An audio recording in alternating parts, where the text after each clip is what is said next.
The Week in Bible Prophecy, a Prophecy Watchers podcast.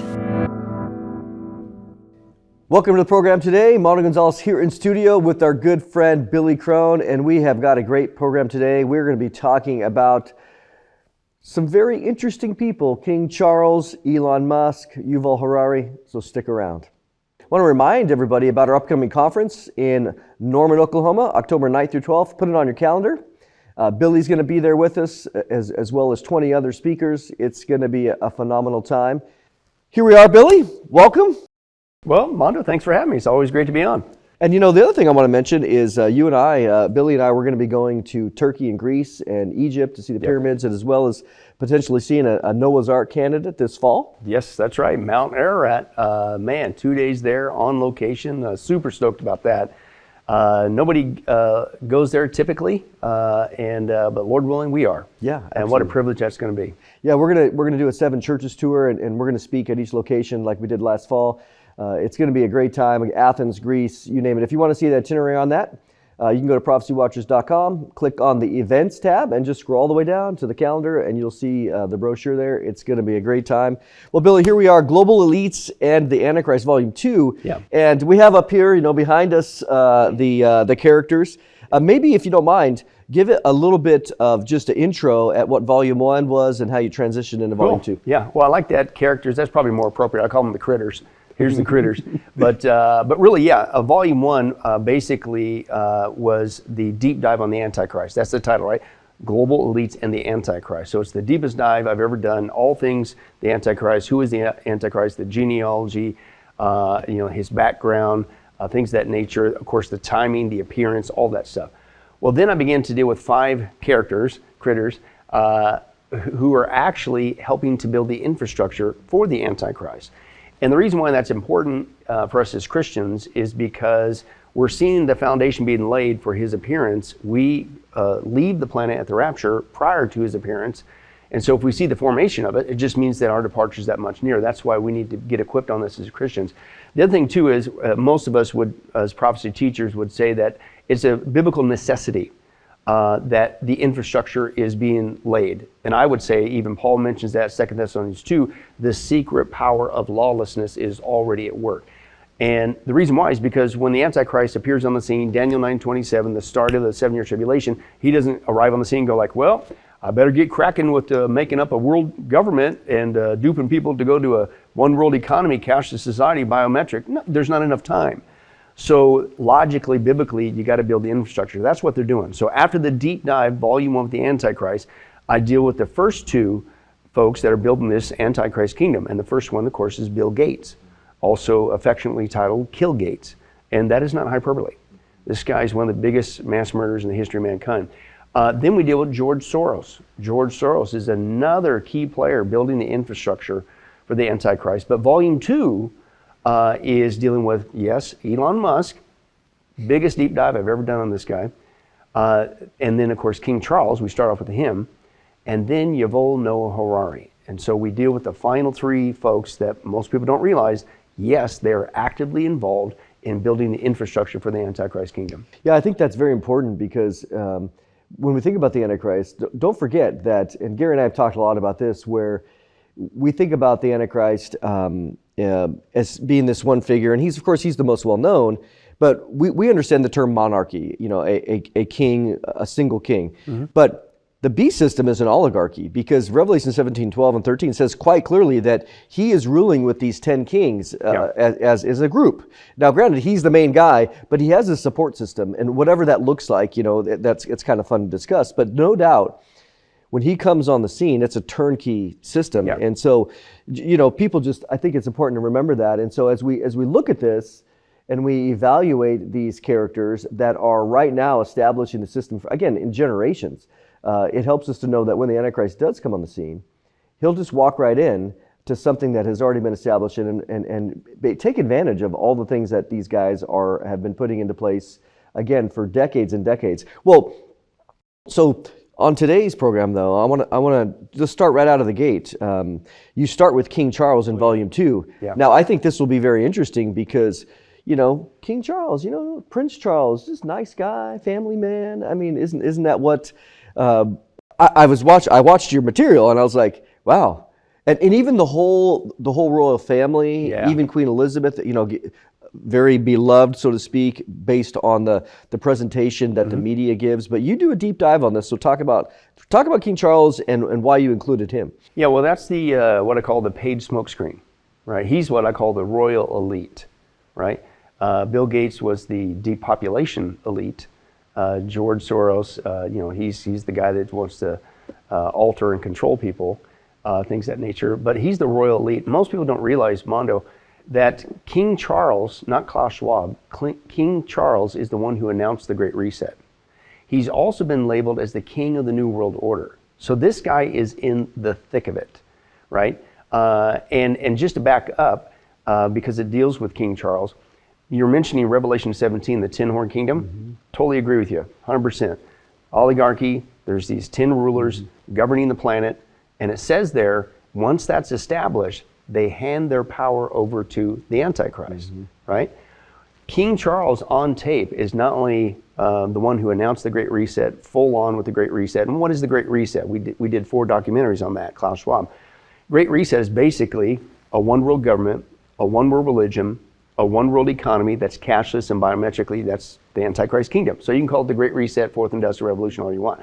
King Charles is right there promoting it, all part of it. But King Charles, we have him on tape.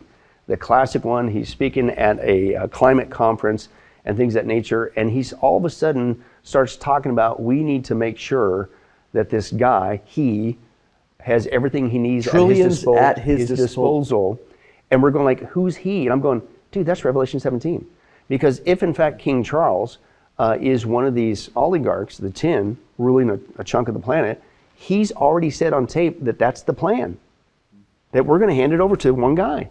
I'm going like, he said it on tape. I want to interrupt a minute because I've heard people who, friends that are like, oh, that's not what he said. Trillions at its disposal. So when I was watching your video, which you showed the clip. Yeah, exactly. I slowed it down to 0.25. Yeah. I slowed it down to 0.5 just to listen very carefully. And King Charles says quite clearly, we need trillions at his disposal. Yeah. So who's the him? Who's the his and there? That's just it. What do you guys know that we don't know, and what are you building and who for? But only the Bible gives you the answer, Mondo. It's there. It would go in one year out your other, but Revelation 17 says the planet's going to be split up into 10 kings. The 10 kings, once that gets established, they hand it over to the beast, the Antichrist. And so he's literally talking about that. And the reason why is because we bring down the deep dive with his background. This guy... But let me just say this.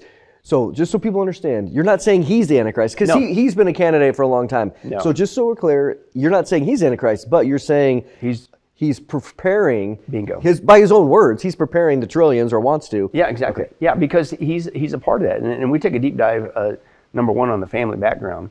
A lot of people say, well, he's just this kind of boring guy, and not very charismatic, and he's just, but he's just, that's the British royal family, but they're really philanthropists. They're here to help humanity.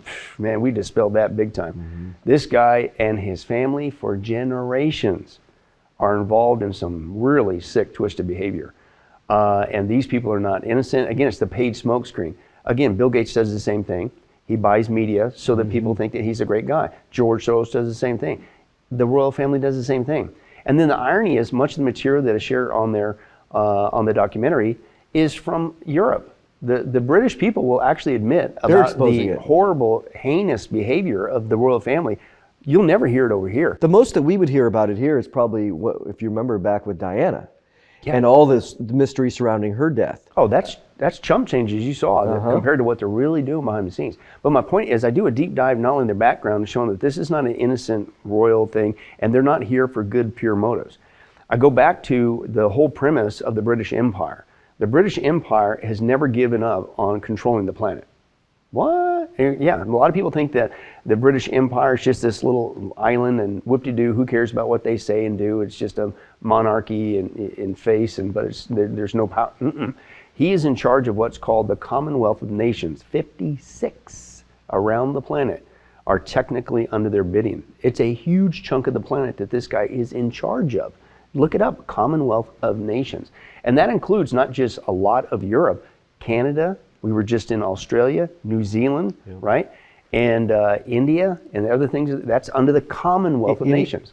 On that note, do you have any comment about Trump's?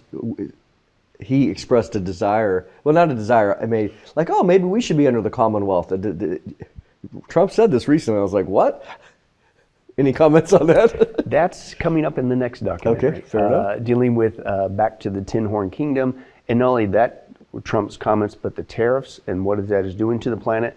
Also with the issue of Canada being the 51st state, wanting to purchase Greenland, and believe it or not, the whole Panama issue. Again, I'm not saying Trump is the Antichrist. I don't believe he is. I'm not saying he's working for the Antichrist. I'm just saying his decisions are leading towards Revelation 17, building this tin horn kingdom.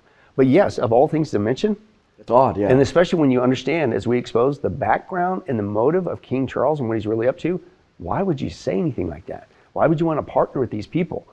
These people have some horrible, nefarious plans for humanity, whether we want them or not. And part of it is we go into his background. We expose that he's got direct ties with the Great Reset. He's here helping to pull that off, what the Bible calls the Antichrist kingdom. But then we take a deep dive, and I was really looking forward to this, to expose this whole myth, this lie called climate change. Yeah. And I wanted to do that because a lot of people don't realize this is the global scare that they have come up with to scare people to go along with their taking over the planet, the Great Reset. And money. Right, exactly. And they're going to make trillions, not billions, trillions of dollars. Well, this is the, for you guys, we wonder, like I always hear about the carbon tax. We didn't have a carbon tax. And you're like, okay, theoretically I can understand the carbon tax, but who's getting that money? And where's it going, and what's it doing in order to actually reduce? And they're doing it a lot of time as a punitive thing in order to try to, reduce it through punishment. Like, if you got pay to play, so to speak. But that money is going into the coffers of the New World Order. Yep. The United Nations wants a 1% carbon tax, and again, where's that money going for exactly this trillions at his disposal? Yeah. It's just another way that these guys, what they do is they make money out of nothing, money out of thin air. And that's what they're doing with this lie. Not to get sidetracked, but I know people personally working on the actual technology, and this is in San Francisco area, where they are developing the computer monitoring system for this climate change mentality, where everything in that Bay Area is being set up with sensors. Every gas station, every paint store, everything that has chemicals or to measure carbon? To measure in real-time carbon, so that they will electronically be able to, once this gets installed, it will just be an automated thing of how it's monitoring how much you're putting out, and here's how much you got to pay, here's how much you owe. This is really happening. Yeah. Right? But it's a scam. It's a scam. It's a scam. And so they're going to make money, but they're using this as the global excuse model. If we don't give up our sovereignty, if we don't combine the planet into 10 regions, if we don't listen to King Charles and work together and get this, whoever he is, trillions at his disposal, the planet's going to blow up. Yep. Because the climate's changing. Well, it changes every day. Well, I appreciate that you had included in there some other scientists that were legitimate, that were like, this is a joke. Thousands and thousands, including, if you recall, I share one scientist from Russia, just to balance it out. It's not just American scientists, European scientists, even Russia, they're going, this is a joke. Yeah. Right? It's a complete scam. But again, if you're going to change the global regime, the global direction, you need a global crisis. Create a crisis, you manage the outcome. That's the old modus of operandi. The other thing that we bring there that I was really excited about, because again, a lot of people are catching on that this climate change is a bunch of baloney, right? There's a lot of whistleblowers out there. I believe, I'm not saying thus saith the Lord, but I believe they're going to create climate disasters on purpose to give the illusion that we'll see. Those people are climate deniers. They don't know what they're talking about. Did you see that hurricane? Yep. Did you see that it's all increasing? And what we expose is weather modification technology. I have a whole giant section on that because most people don't know this. And so they're modifying the weather to do some nefarious things to give the illusion of their climate change mentality is really happening. The fires in California recently, the fires in Hawaii, it's easy for them just to slap, this is just evidence of climate change on there. to try to continue to promote the narrative. Well, if you remember when we were in Australia just recently preaching, I had two different people, and John was one of them, and they were talking about a recent hurricane that they had. Oh, typhoon, yeah. That it was just the craziest thing. It was coming towards them, but okay, it was heading out. Then all of a sudden they were saying it took literally a 90-degree turn. And all of a sudden, it was, they said, we've never seen anything like it. They said it was almost like it was steered. Yeah. We brought out, they have that technology. This technology is old hat, and it's not a conspiracy theory. We demonstrate that there's actual congressional hearings. As far back as the Vietnam War, they were using weather modification. Even to this day, you can go look easy online. There's climate weather modification companies that is for hire. If you want to keep it from raining for your big event, we'll keep it from raining. If you want rain, we'll make it rain. This is out there. So what do you mean they can't change the weather? There are actually businesses that do just this. Gets into the whole But it goes into too. not just making it rain or not rain, but literally, no joke, steering hurricanes, creating fires, and even earthquakes. We've dealt with that before, but I deal with it again. HARP technology and other things, they can create earthquakes on the planet, right? They can trigger all that. So my point is to get people to buy that, see, you've got to let us control the planet, split it up into 10 chunks. Look at these earthquakes that are happening, the fires, and most people don't realize they're doing it. It's chaos. Yeah. They're doing it. They're creating the chaos, not because it's true, but they're creating it. That's the lie. And so he's all in on that, as well as the depopulation aspect. He's big on that with Bill Gates. Believes that we need to annihilate a big chunk of the planet. And so we bring that out, that this guy, that's the smokescreen. He's not just some innocent royal guy who's kind of fuddy-duddy and then, no, this guy is up to no good, and he is preparing the system for the Antichrist. Yeah. What Billy does too is he gets into just a deep dive on all the sexual perversion. Let's be honest. We see this with Epstein Island and Prince Andrew and other things. And again, it's not, this is the stuff that is below the surface that is not always mentioned. And so I want to keep moving here, but one of my, I wouldn't say favorites, but in the sense of the ones I've interacted with a lot is the second person you discussed, deep dive, is Elon Musk. Now we know Elon has been put into the government. He's not getting paid, but nevertheless, he's in charge of the new Department of Government Efficiency. And so doing some, at least so far, it seems to be some good things. And let's talk about that, because government waste. I mean, who would be against stopping government waste? Well, we know a lot of people are, surprisingly, especially the ones that are losing the money. But we know that things have trappings, right? They can be they could look like, oh, this is all wonderful, but in reality, there's other things that could be used. No one's saying he's a Satanist necessarily, right? But talk about Elon. Man, where do you start? I'm with you. I was really looking forward to getting to this because what I had come across in previous studies, I just kept stacking it up. Mm-hmm. And I was looking forward to exposing what's really going on with this guy. And it's such a lightning rod topic, almost like when you try to start talking about Donald Trump. If you say anything negative about Elon Musk, it's like, oh, you look at what he's doing with the Doge. Hey, Christians were truth tellers. Mm-hmm. I'll agree with you 100%. Absolutely, getting rid of this government waste. I wish we would have done this decades ago. I am not against that. That's what I call front porch news. That's what he's doing on the front porch. Okay, and I'll give him that. And that is good. I'm not against that. Okay, all I'm saying is, all right, can we talk about what's going on in the backyard now? Mm-hmm. Because I found 11 bodies buried in the backyard. I found 11 direct parallels of what he's involved in, his business ventures and everything. That is a direct tie, Mondo, to the Great Reset agenda. There's no way that's by chance. 11. Mm-hmm. It just kept going down the line. Everything that Klaus Schwab wants to bring to the planet and the gang and the global elites, and which I'm convinced is the Antichrist kingdom, he's doing it. He's helping to bring it to the planet, right? You said once before, and which I thought was interesting, maybe you could expand on it. You said, if you were a technocrat, mm-hmm. and with your biblical knowledge, and you read the Bible and you realized, okay, well the Bible says this is going to be what the final beast system is going to look like, and you were an investor, you would have invested in all these different things based on what the Bible said would be there, and therefore, because you had the biblical knowledge, you would have been in advance. And yet, isn't that exactly, you mentioned, seems to be, this guy's either the greatest investor ever, or it's almost like he's read the Bible and he's investing in all the technologies that are going to be there. Well, and what I think is he's getting his information, maybe the Bible, but I'm not saying he's reading the Bible, but you know, just but what I'm saying is I do believe he's getting advanced knowledge of what is coming to the planet with the other elites of the global, the Great Reset.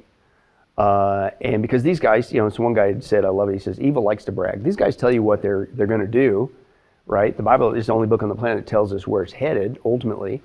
But they tell you what they do, and they've been planning this for a long time. So I'll give you a case in point, right?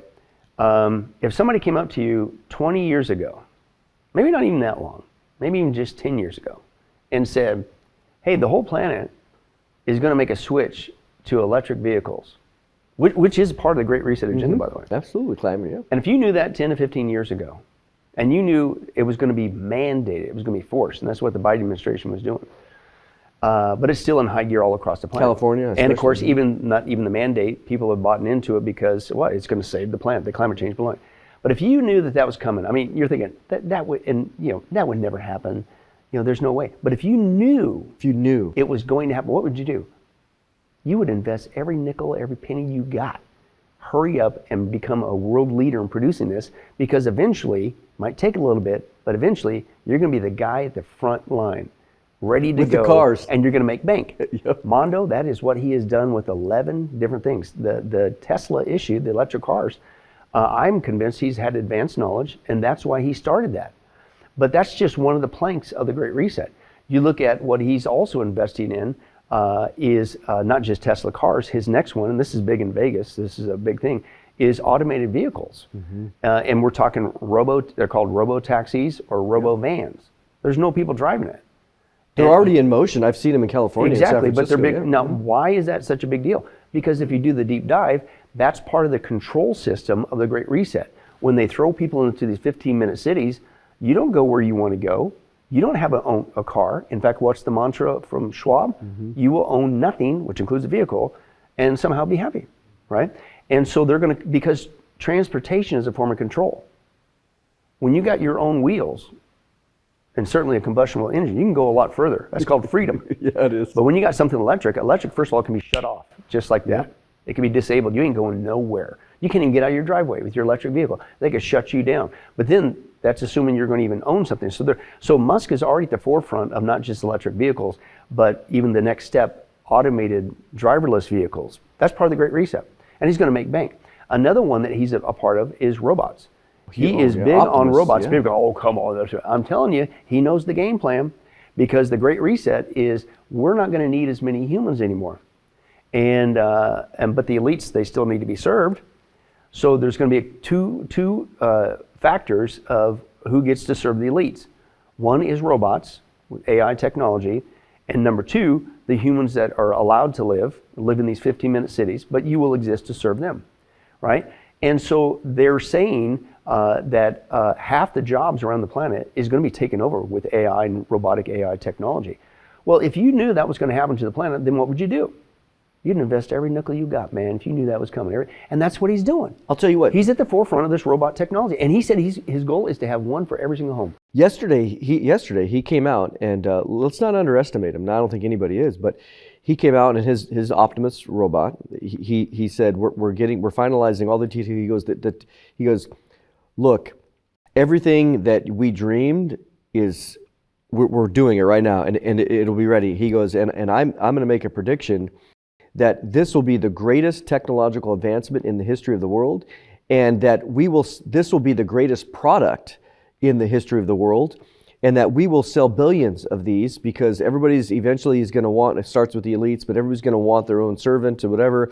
And he said, this is why they're investing in it, the production capacities. He goes, look, we're here. And so to me, when think about this, we shouldn't underestimate Elon Musk, because what he said many times that he's going to do, this technology, he ends up doing. But like you said, what does he know in advance? And to think about the service part of it, or the control, or whatever, here we are. Right. And again, if you just look at it from an investor, If you had advanced knowledge that this was going to be forced upon the planet, which is the Great Reset, what would you do? Dump every dime you got in it. So again, Mondo, I found 11 direct parallels. So it's just, there's no way that's by chance. So he knows the script from these guys. So he's just using that knowledge and he's doing that. Let me give you a couple other real quick. And I want to bring this one up because people say, oh, he's on our side, not only with the Doge thing. He's conservative, loves freedom. But that's why he bought Twitter, for freedom. I couldn't wait to get to this. No. Do the research. He is still working on restricting speech, even on Twitter, now X.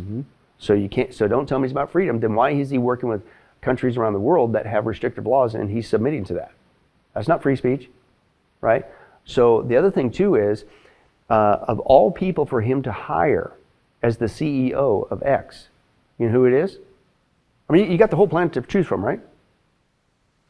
Linda Yaccarino. You know who she is? One of the biggest bigwigs straight out of the World Economic Forum. Yep. Of all people on the planet you hire to run X is somebody from the Great Reset, World Economic. Come on, man. You can choose anybody on the planet. So that tells you who's working for it. The other thing, he's admitted his real motive for Twitter, now X. And he wants to turn it into a universal payment system. Yes, he does. That goes back to his background with PayPal and things of that nature, right? Universal payment system. Well, that's, the Bible says we're headed towards the universal payment system. So whoever comes up with the best one, most reliable universal one, they're going to make bank, aren't they? Well, and he, if you look at things that are happening in China already, the Alibaba app, the Alipay app, that's already very established there. And so he's looking at that. But what hasn't happened is that's in the East. Right. He wants to be the guy that brings that system over into the West. Yeah. In fact, he even admits that. It's in print, Mondo. He wants to turn X into not just a universal payment system, right, app-based system like China, but he even uses the example like China's WeChat system. Exactly, yep. China's WeChat system is a universal payment system that they pay for everything they go around. He wants to turn X, the platform, that's why he bought the platform. It wasn't about freedom of speech, to have a universal payment system. And again, he's going to make bank, right? So don't give me this, that he's there. I'm just saying, I'll give you Doge all day long. That's front porch. Can we talk about the bodies buried in the backyard? And it has everything to do with Bible prophecy. Let me give you another one. This is the easy one. Klaus Schwab has said on tape, I actually shared the video from the World Economic Forum, I believe it was 2017, he's having a conversation with Sergey Brin, the co-founder of Google, Larry Page, the other one. And he's talking about Klaus Schwab to Sergey, he goes, hey, and everybody's going to get brain chips. And what that will allow us to do is to be able to monitor people's thoughts, for instance, how they like our conversation even right now in real time. He says it on tape, so everybody's going to get a brain chip. What? Well, now you're getting into like Mark of the Beast stuff, right hand, forehead stuff. And so of all things, so this was 2017. So Schwab said everybody's going to get a brain chip. All right, so if you had advanced knowledge of this, what would you do? You'd, every dime, every nickel, you'd what? Whoever builds the biggest, fastest, most reliable brain chip installation company on the planet, you're going to make bank when they mandate this. Well, guess what he's doing? Hello, it's called Neuralink, right? And so there's no way that's by chance, right? And so, in fact, Musk has even gone on record saying his goal with Neuralink, the brain chip installation company, is going to be as fast and painless as a LASIK eye procedure, where you go in and you go right back out. He said that's how fast we're going to be doing these brain chips in humans. Now, at the same time he's doing that, Neuralink, he's also with SpaceX, is launching with his own SpaceX rockets, Starlink, which for the first time in man's history is creating a global matrix, this is their words, where no matter where you're at in the middle of the desert or on the top of the Himalayan mountains, everybody will be able to access the net, right? And this is needed to create what's called the IoT, or Internet of Things, which anything that has a microchip, a product, a person, a light pole, your phone, via a brain chip, it will all be able to be connected on a global basis, and it can be monitored and controlled. And so now you're talking about including currency. So now you're talking about the Mark of the Beast system. He is launching for the first time in the history of mankind the ability to pull that off on a global basis. There's over 7,000 satellites right now. I mean, I keep up with it because it interferes with our astrophotography, you know. But he'll launch 60 a week because again, he has the rockets to do it. Right. And I mean, you think 7,500, he's approaching 7,500 really fast. He's got permission for 30,000 already from the government, and he wants 40,000. Right. And so here again, you think about if you were an Antichrist or a person and you were, or the globalist and you were planning it, you'd say, hey, we need a way to keep everybody connected and to be able to surveil. And so what has he done? Like you said, he's invested in it, and he is the front runner, no doubt. And it's not by chance, because again, let's say, I believe he's got advanced knowledge. So if he knows that the plan is, which is the plan of the Great Reset, which the Bible calls the Mark of the Beast system, is to control and surveil, to create a digital matrix around the whole planet, to globally monitor people from the inside and the outside. It's called IoT and IOB, Internet of Things, Internet of Bodies. This basically Big Brother society on steroids, that's Revelation 13. And if you knew that in advance, what would you do? Well, whoever creates the first, biggest, baddest, most reliable global matrix system, you're going to make bank. Not only that, I believe that's some of the bigger issues of why he launched SpaceX. Because if you were to wait to work with the middleman, NASA or whatever, to launch this, you know how long that would take? Nope. So he knows. He knows. So he creates his own rocket company. So with his own rockets, he's cranking them out. He's building it faster than anybody. So again, Manu, it's tit for tat. And we're just talking with a couple of them. 11 direct parallels of the Great Reset agenda he's involved in. He's on the forefront. And there, you can't tell me that's by chance. I'm not saying he's the Antichrist. I won't even say that he's necessarily doing this. Yep, every day I get up, I'm going to help build the Antichrist kingdom. Yeah, I'm not even saying that. Not at all. I'm just saying you put it all together, and he's helping to build the actual Antichrist system. And people need to wake up to that. I think this is, you guys know about some of the work that we've done, and, in the sense of, I'm not necessarily opposed to the idea of the world being brought into 10 regions, like the Club of Rome. I think, that's one option. And again, from a practical perspective, that makes sense. But I am strongly convinced that the 10 kings are non-governmental, in that they are technocrats, and that these are the people on that day that hand over their technology and power over to the Antichrist and make an agreement to rule with him. But nevertheless, regardless of that, different options, and again, I'm not dogmatic, but what we're seeing here is the technology that is coming, and there's one more person we want to talk about today. The other one is the other character you address, which I would imagine many Americans or even Christians, probably I would say 90% or 95% of Christians have no idea about Yuval Noah Harari. So kind of give us maybe a biography. Who is he? Yeah. What do we know about him, and why'd you deep dive on him? Well, people need to know about him because he's what I call the transhumanist elite, and he's the big. There's many different titles that he goes by, like a science advisor, a futurist, historian, a genius historian, all that stuff. And I'm not discounting that, but this guy is basically what I call the soft disclosure guy, who's preparing the planet for the other part of the Great Reset. And I've been blowing the whistle on this for quite some time when I came across it, even just a few years ago. And the Great Reset, there's two sides to it, right, of the same coin. On the one side, it's an economic reset. They want to create a cashless society to biometrically tie people into the system. Mark of the Beast, Revelation 13. Most people are starting to catch on to that, right, that we're headed towards a cashless society. That's part of the Great Reset. They want to reset the world's economy into a digital economy and tie people into it biometrically. That's not all. Flip the coin over, the other half of the Great Reset is a human reset. And they want to change, the humans that get left to live, they want to change in these 15-minute cities. They want to genetically modify you. They want to merge man with machine and create a cyborg scenario so that you can better, of course, serve them. Right? Isn't that a wonderful utopia? And this is on tape. It's not hyperbole. This is what they admit that's coming. Well, he's on the forefront of basically foretelling what is coming. And I think with some trickery involved, because on the one hand, he's blowing the whistle on it, but he never calls for a stop with it. He says, we're going to control it. Well, who's going to control it? And I think it's just psychologically preparing people for what is coming. So not just an economic reset, it's a human reset. And they actually have terms for it, right? They can't call it Hitler's eugenics, because that's all it is, right? On steroids. Right. That's too obvious. So they call it human 2.0. Yuval Noah Harari, by the way, easy to prove that he's working with Klaus and Schwab and the gang because he speaks all the time at the World Economic Forum. And one of his famous speeches there was talking about how we are the last generations of true humans left, of Homo sapiens. He admits it, that's it, right? And so we're going to be upgraded with science and technology, that's transhumanism, to speed up the process of evolution. And they're going to dictate it because they're the elites, they know better, they're the gods of the planet. And so we're going to come up with human 2.0, augmented humanity, neo-humanity, or a post-human species, right?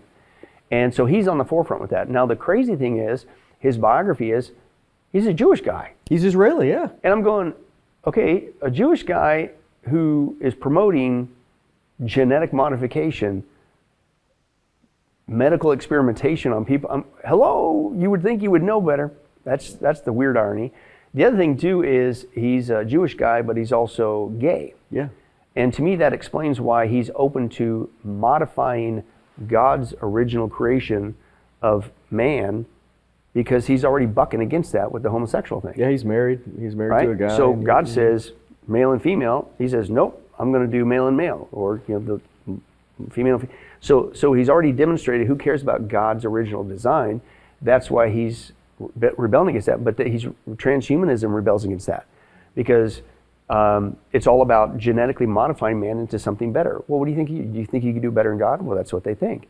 So he fits that bill too. The second thing, and I didn't realize this until I got into the deep dive, he actually exposes where he gets a lot of his inspiration.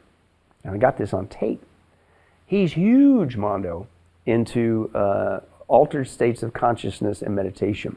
Yes, he is. And then that's my background, man. As a New Ager and occultist before I got saved, oh man, talk about one of the fastest ways to open up demonic doors.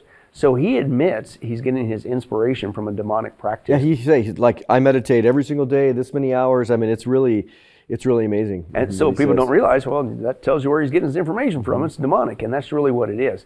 So that's kind of his background. But his role to me with the elites in this agenda is he's the guy who's psychologically preparing people for the other half of the Great Reset. And then he calms the fears by saying, but don't worry. We're going to control it. It needs to be controlled.